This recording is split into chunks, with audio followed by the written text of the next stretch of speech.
ముగింపు భాగం ఎవరిది? గుడ్ పర్సన్స్కి ముగింపు భాగం. మళ్ళీ నెక్స్ట్ ఇయర్ ఇంకో 5 గురించి నేర్చుకున్నాం. ముగింపు భాగం ఏంటంటే గుడ్ పర్సన్స్ ఎవరు? యోసేపు, యోబు, బోయాజు. గుడ్ ఉమెన్ ఎవరంటే మరియా.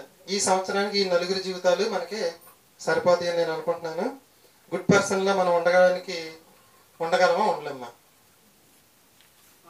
అది మీకు యోసేపు అంటే నిగ్రహంగా ఉన్నాడు, మరి మనం నిగ్రహంగా ఉండగలమా? యోబు ఏమో కన్నులతో నిబంధన చేసుకుని నిగ్రహంగా ఉన్నాడు. బోయాజు కూడా చాలా నిగ్రహంగా ఉన్నాడు. కన్యమరి కూడా చాలా నిగ్రహంగా ఉంది. మరి మనం నిగ్రహంగా ఉండగలమా ఉండలేమా అని దేవుని వాక్యంలో చూద్దాం. తిమోతి పత్రిక చూడండి. 2 తిమోతి పత్రిక 1:7 2 తిమోతి పత్రిక 1:7 అంటే యవ్వనులందరికీ వచ్చే డౌట్ ఏంటంటే ఉండగలమా ఉండలేమా? బలహీన క్షణాన్ని చేసేసాము అంటారు చాలా మంది, పొరపాటుని చేసేసాము అంటారు చాలా మంది. 2 తిమోతి పత్రిక 1:7 దాన్ని ఒకసారి అన్ని తమ్ముడు తీసి చూపించమ్మా. 2 తిమోతి పత్రిక 1:7 దేవుడు మనకు యవ్వనులారా వినవలసింది ఏంటంటే మనకు శక్తియు, అంటే మనం పవర్ కలిగిన వాళ్ళమే. మనం మీకు చెప్పాను నేను అది చేయలేను. 2 తిమోతి పత్రిక 1:7 నేను చేయలేను, నా వల్ల కాదు అంటే దేవుణ్ణి మనం ఏం చేస్తున్నట్టంటే అవమానపరుస్తున్నట్లు, దేవుణ్ణి చేతకనుగుణంగా చేసినట్టు అయింది. శక్తియు, ప్రేమయు, ఇంద్రియ నిగ్రహము గల ఆత్మని ఇచ్చను గాని పిరికితనము గల ఆత్మను ఇయ్యలేదు. కాబట్టి దేవుడు మనకి ఇచ్చిన ఆత్మకున్న పవర్ ఏంటంటే ఇంద్రియ, అంటే నిగ్రహంగా ఉండగలమా ఉండలేమా? సరే ఒక మాట చెప్తాను మీకు. కరోనాలో మద్యం అమ్మల, మీకు తెలుసు ఎంత నిగ్రహంగా ఉన్నారో వాళ్ళు. చావుకు పెడితే లంకనానికి ఒప్పుకున్నారు. నిజం కదండి, మద్యం షాపులు ఏమీ లేవు, మొత్తం క్లోజ్. తాగారో తాగలేదండి, ఆ ఉన్నది 2-3 రోజులు 4-5 రోజులు తాగారు. కానీ తర్వాత అందరు నోరు కట్టుకుని కూర్చున్నారు. ఎందుకంటే టీవీల ముందు చూసి పొరపాటున కరోనా వస్తే కుటుంబంతో సంబంధం లేకుండా దాంట్లో వేసుకుని వెళ్ళిపోతారు, నా ఇంటి చుట్టూ ముగ్గేసేస్తారు అనే ఒక భయం మనసులోకి వచ్చింది. అంటే ఇప్పుడు నిగ్రహంగా ఉన్నారా ఉండరా? అంటే ముందు తాగేవాడు కూడా మనసులో ఉంటే నిగ్రహంగా ఉండగలడు. ఎలా ఉండగలిగారంటే అటువంటి ఆత్మను దేవుడు మనకి ఇచ్చాడు, ఇంద్రియ నిగ్రహం గల ఆత్మను ఇచ్చాడు. కాబట్టి ఇప్పుడు ఇంద్రియ నిగ్రహంగా మనం, నేను ఎవరిని కూడా యేసుక్రీస్తే పాపం చేయలేదు మీరు చేయొద్దని నేను చూపించలేదు. ఎప్పుడు ఎవరిని చూపించాను? మనలాంటి మనుషుల్నే. యోసేపు, బోయాజు, యోబు, మరి సరే మొన్న మీకు ప్రశ్న ఇచ్చి సమాధానం చెప్పలేదు. బోయాజు కానీ యోసేపు కానీ యోబు గారు కానీ తప్పు చేశారా చేయలేదా? చేయలేదు అంటే ఏ పాపం చేయని వాళ్ళు యేసుక్రీస్తు 1 అయితే 2 యోసేపు అవుతాడు, 3 బోయాజు అవుతాడు, 4 యోబు అవుతాడు. అలా అవుతా కుదరదు. చేశారా చేయలేదా? నీతిమంతుడు లేడు ఒక్కడులో అందరూ పాపం చేసి దేవుడు అనుగ్రహించి మహిమను పొందలేకపోతున్నారు. మరి మీరేమన్నా చేశారా నేనేమన్నా చేశాను అంటే అర్థం ఏంటంటే మనం అందరం కూడా ఏదో ఒక పాపం చేశాం కాబట్టి యేసుక్రీస్తు దగ్గరకు వచ్చాం. అలాగే వాళ్ళు కూడా ఏదో పాపం చేశారా చేయలేదా? చేశారు. కానీ నువ్వెవడో చెప్పడానికి చూపించంటారు. భావాన్ని అర్థం చేసుకోండి. మీరు చేసినప్పటికీ దేవుని పాదాల యొద్ద మోకరించి దాన్ని ఒప్పుకొని క్షమాపణ కోరుకుని యువతలకు వచ్చేసారు. దేవుడు కూడా దాన్ని ఏం చేయలేదు, పబ్లిక్ చేయలేదు.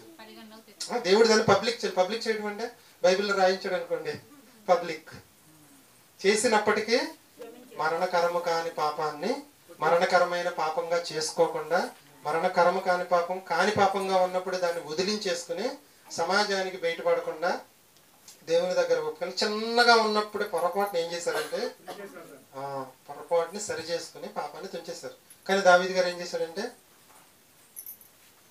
పెంచుకుంటూ వెళ్ళాడు. అదే కదా జరిగింది అక్కడ. కార్యరూపం దాకా మొత్తం ఎక్కడికో తీసుకెళ్ళాడు. కాబట్టి పబ్లిక్ చేశాడు దేవుడు. మరి వీళ్ళ జీవితాలు పబ్లిక్ ఎందుకు చేయలేదంటే పబ్లిక్ వరకు అంటే దేవుడికి మెంటలు వచ్చే వరకు చేయకుండా, అమ్మో తప్పు చేశారని వెంటనే దేవుని పాదాలు ఎదురు పాపపు నీసు వాసన కడిగేసుకుని అళ్ళు మర్చిపోయారు. అలాగే మీరు బైబిల్లో రెఫరెన్స్ చూపించండి. ఇవన్నీ నేను చెప్పలేను. అంటే కొన్ని మాటలు మన జ్ఞానయుక్తంగా ఆలోచించి అర్థం చేసుకోవాలి తప్పితే రెఫరెన్స్ చూపించాడు. అదే నీతిమంతుడు లేడు ఒకడు, అందరూ పాపం చేసి దేవుడు గురించి మహిమను పొందలేకపోయారు. అందరూ అంటే ఆదాంతో సహా మొత్తం అందరూ కూడా.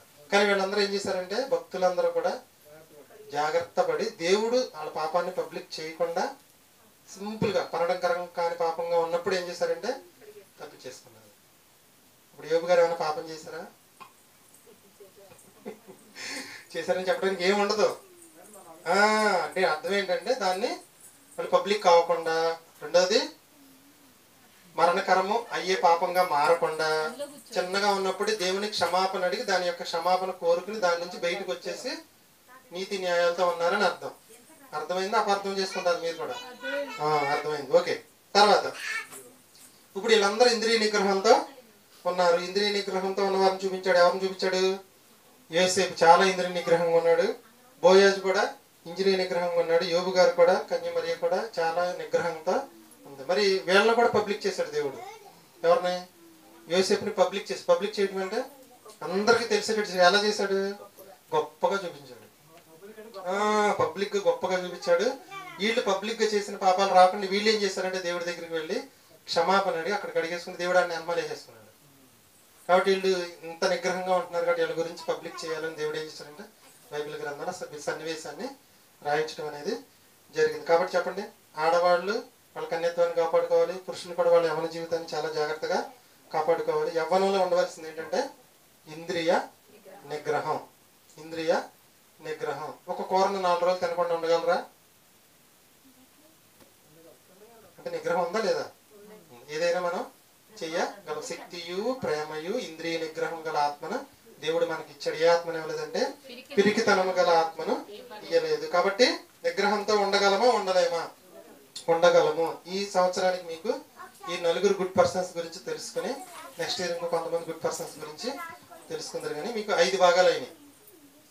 మొదటిది యోసేపు, 2 యోబు, 3 బోయాజు, 4 మరి 5వ భాగం ఏం చెప్పాను?